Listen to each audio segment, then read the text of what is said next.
When trialing looks different than training, the dog thinks they're wrong. When they think they're wrong, they're going to get unsure. They're going to lose confidence, and that's going to manifest as stress. The first kind of activity that I want you to do that is going to make it very easy for you to identify when you're reinforcing and how much you're reinforcing is take the food off your body.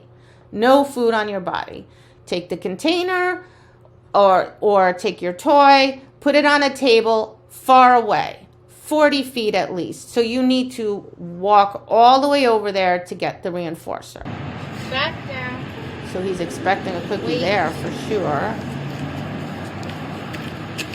He does that when he needs to focus. He's like, oh, maybe a cookie there. It's like, maybe there. Sit. Oh, maybe there. Good.